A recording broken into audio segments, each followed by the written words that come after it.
ओम शांति। 27 जनवरी की मुरली है। ज्ञान के सागर, आनंद के सागर श्री परमात्मा कहते, मीठे बच्चे, पारस बुद्धि बनने के लिए बाप जो समझाते हैं उसे अच्छी तरह से समझना है। देखो बाबा कितना अच्छे से समझाते हैं। अगर पारस बुद्धि बनानी है तो बाबा जो समझाते उसे अच्छी तरह से समझना है, स्वयं में धारण कर दूसरों को भी समझाना है। बाबा की मुरली, बाबा का जो फरमान है, बाबा के जो महावाक्य है, बाबा कहते पहले धारण करो फिर दूसरों को समझाओ।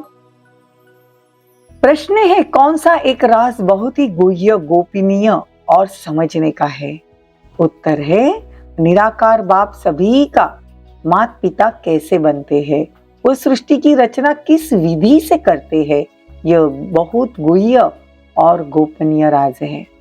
निराकार बाप माता पिता बिगर सृष्टि तो रच नहीं सकते। कैसे वह शरीर धारण कर उसमें प्रवेश कर उनके मुख से बच्चे एडॉप्ट करते हैं।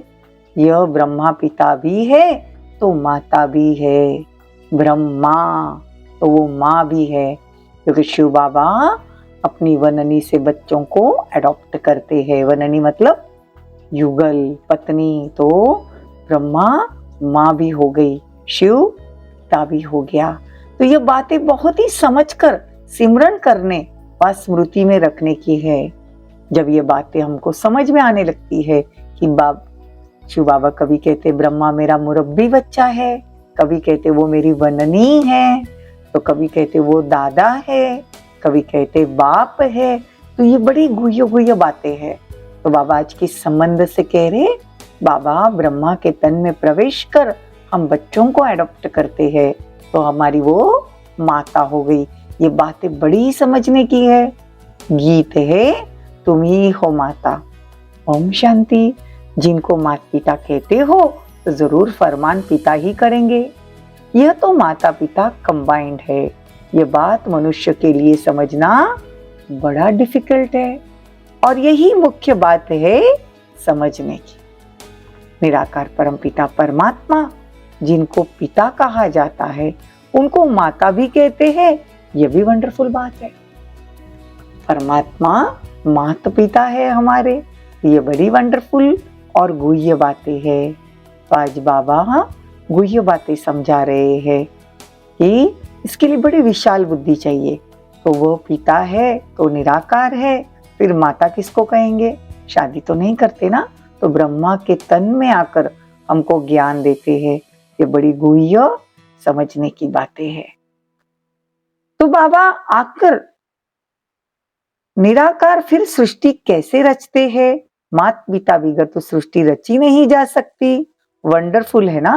तो ये वंडर सृष्टि कैसे रचते हैं? ये परमात्मा रचयिता है नई दुनिया का। पुरानी दुनिया को आकर तो नहीं रचेंगे। देखो बाबा कहते ये बड़ी गुह्य बातें मैं समझा रहा हूँ आज। जो निराकार को माता पिता कहते हैं, बाप खुद समझाते हैं, मैं बच्चों को अडॉप्ट करता हूँ, पेट से तो नहीं निकालता हूँ। देखो कि तो इस शरीर का आधार लेता हूँ, इनको धारण कर, ब्रह्मा के तन को धारण कर उनके मुख द्वारा बच्चे एडॉप्ट करता हूँ। ये ब्रह्मा पिता भी है, मनुष्य सृष्टि रचने वाला भी है, माता भी है, जिसके मुख से बच्चा एडॉप्ट करते हैं। इस ऋषि से बच्चों को बाबा एडॉप्ट करते हैं। ये सिर्फ बाप का काम है, दुनिया वाले ये काम नहीं कर सकते। इसलिए ब्रह्मा के कितने ढेर बच्चे हैं। देखो ब्रह्मा बाबा के तन में जब शिव बाबा ने प्रवेश किया तो ब्रह्मा के मुख से बहुत ब्राह्मण रचे गए, और ब्रह्मा बाबा जब अव्यक्त हुए, फरिश्ता बने, तो उनके संकल्पों से भी पूरे विश्व में बच्चे बन रहे हैं। संकल्प से, इसलिए कहते ना कि ब्रह्मा को संकल्प आया सृष्टि रचने का। तो बाबा कहते हैं कि आज भी देश विदेश की सेवा ब्रह्मा बाबा संकल्पों से करते हैं। ये बड़ी गुह्य बातें हैं। तो बाबा के बहुत सारे बच्चे ब्रह्मा के संकल्प से रचे गए हैं। तो बाबा यहाँ पे भले नहीं है, लेकिन बाबा आज भी बच्चों को सकाश देते हैं। इसीलिए वो बहुत बड़ी माँ है जो आज भी बच्चों की पालना कर रही है। ब्रह्मा, अब बच्चों को माता पिता को याद करना पड़े। इनकी तो प्रॉपर्टी है नहीं, तुम बनते हो वारिस, इसीलिए इनको बाप दादा कहते हो। तुमको प्रजापिता ब्रह्मा से प्रॉपर्टी नहीं लेनी है, ये तो दादा है, ब्रह्मा भी है। तो बाबा कहते हैं प्रॉपर्टी तो शिव बाबा से मिलेगी। इनको दादा भी कहेंगे तो माता भी कहा जाता है, नहीं तो माता पिता कैसे सिद्ध हो, माता पिता बिगर कैसे बच्चे हो। ये बड़ी हुई है समझने की और सिमरन करने की बात है। बाबा आप पिता हो, इस माता द्वारा हमें जन्म मिला है, तो बरोबर वर्षा भी याद आएगा। याद उस बाप को करना है। ज्ञान से तुम समझ सकते हो कि कैसे बाप पति तो दुनिया में आते हैं। कहते जिसमें प्रवेश करता हूँ यह मेरा बच्चा भी है, तुम्हारा बाप भी है और फिर माता भी है। तुम हो गए बच्चे, तो बाप को याद करना है, मतलब शिव बाबा को याद करना है वर्षे के लिए।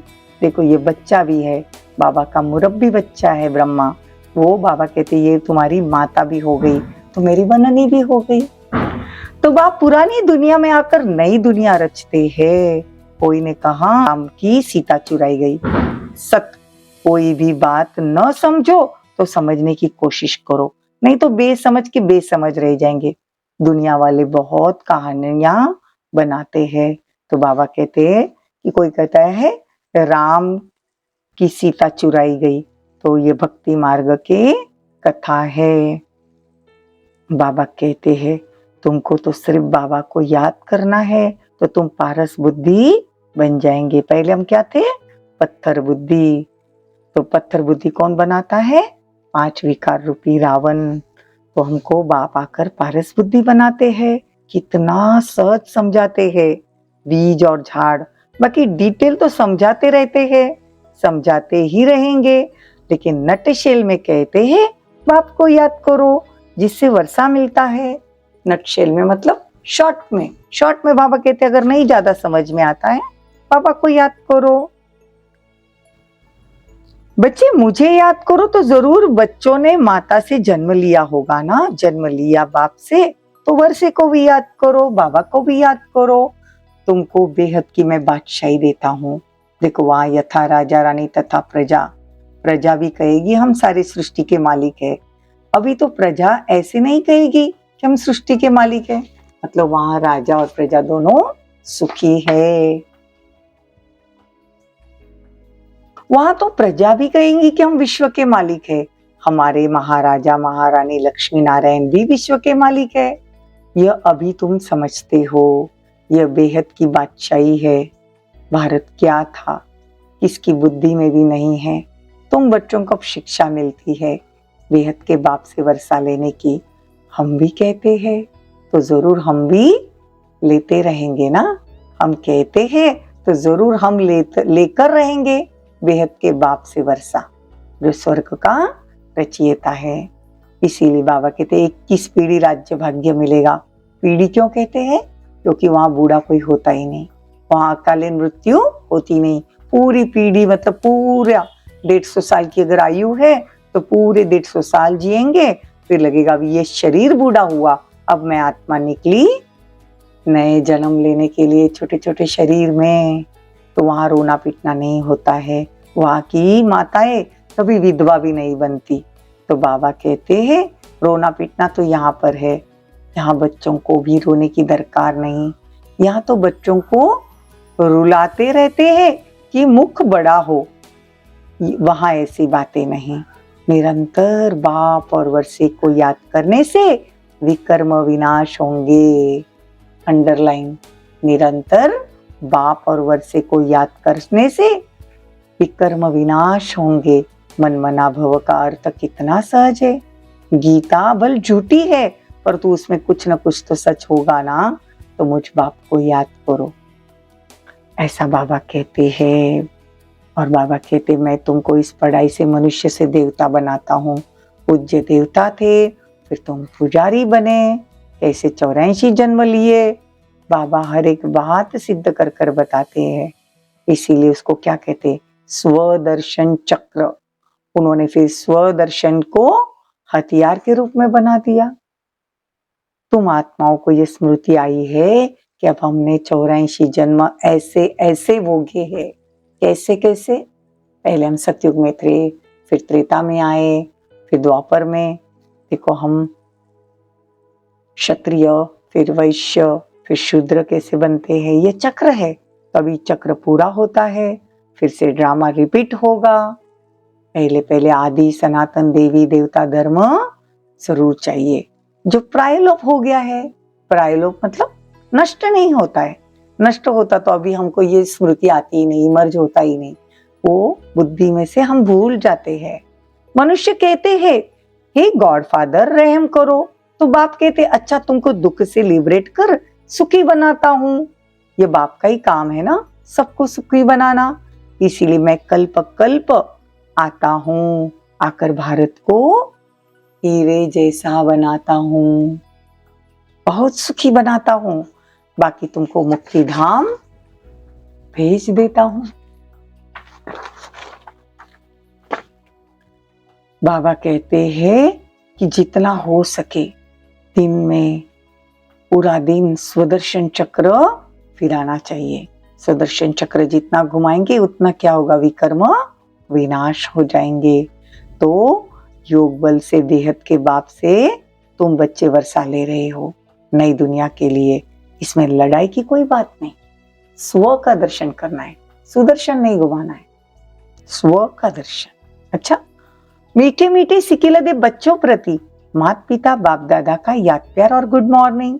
रूहानी बाप की रूहानी बच्चों को नमस्ते।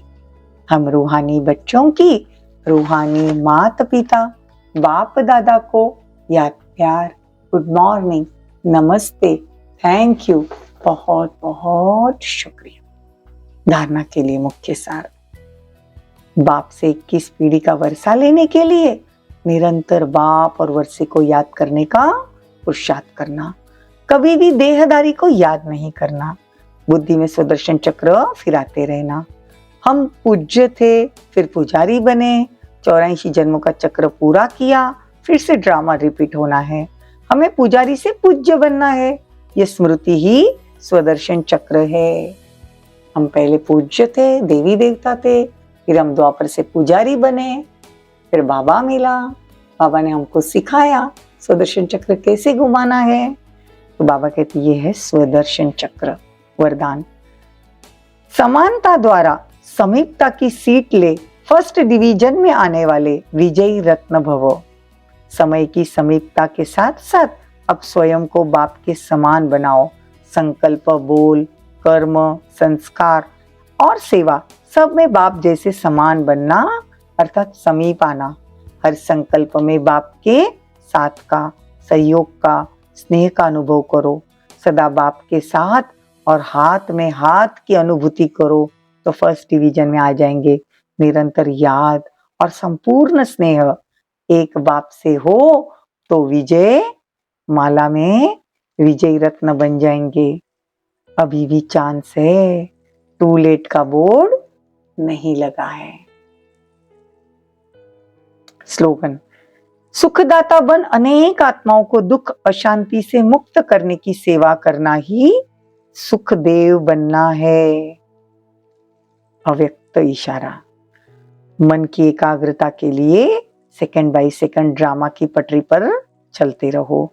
जिस रीति से जैसा ड्रामा चल रहा है उसी के साथ साथ मन की स्थिति चलती रहे, जरा भी हिले नहीं।